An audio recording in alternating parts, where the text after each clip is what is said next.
think in the business world there's an assumption that everything is what it seems, and I think I have discovered that I'm not what I seem, and it's good for people to know that, like to find out that things are not always what they seem. And I think we are facing a challenging time, but it's worth it. And I think people have got to be on top of their game. And my honest feeling about where business and South Africa is at, it's not about the business or anything, it's are we good enough? Like that's my biggest thing. We are judgmental, we do prejudge, we can say we don't, but we do. And so for people to see me arrive and go, oh, this is a bit, that's exactly the thing I want to talk about, is that reaction. And hopefully next time they see something they don't quite think fits, they might go, hang on, give it a chance, maybe it'll make sense.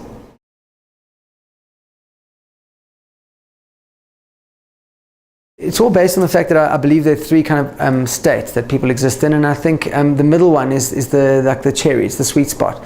So these 5 paradoxes are how to put you in that place where you're capable of getting people to go with you on a journey, and whether that's for political or business or entertainment purposes or a family issue, it doesn't matter. But we've been given a lot of bad information and bad decision, or let's call it bad critical thinking skills.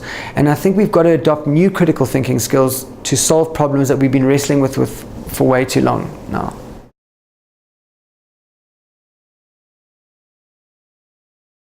Particularly, in franchising, because I know a bit about that whole vibe, you get the people who really make it work for them, and then they can have multiple shops, and you just never hear from them. They just get on with it.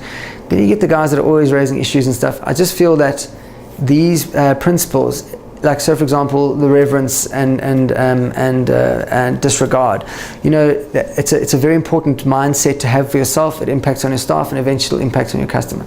The reading but distilling is all about new knowledge, acquiring it, knowing why you're acquiring it, knowing how to process it in a different way. Don't take new knowledge through the same old filter. Like it doesn't always give you the best results, and also it gives you a higher intelligence on that topic.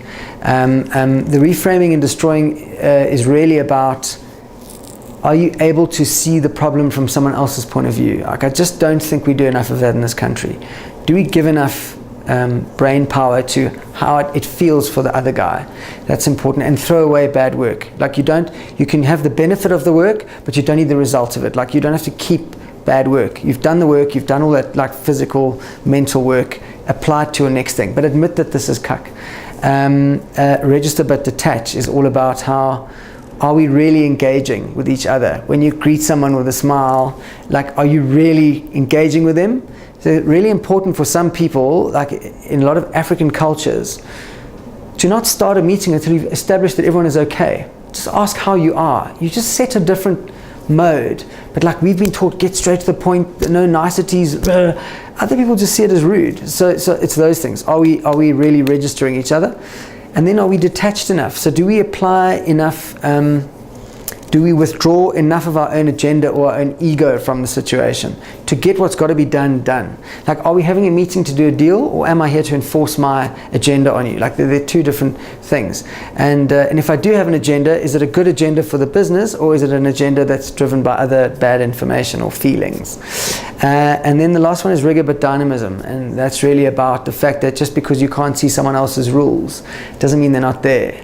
And often we misinterpret each other. So like an artist is lazy, someone who doesn't speak English is stupid.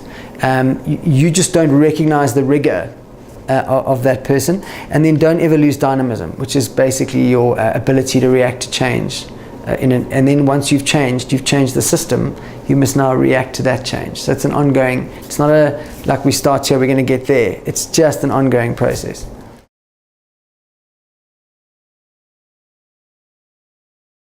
Yes, we must be optimistic, but let's get active.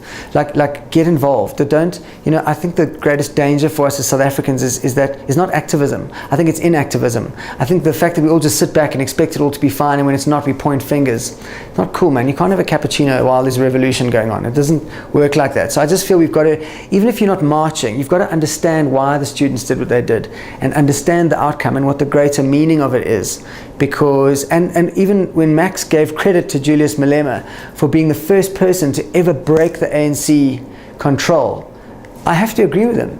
I may not agree with everything that Julius Malema does, but as a tool at that moment in history, exactly right thing that was needed, and good for him, you know. So I just think we've got to apply our minds and get a bit more involved.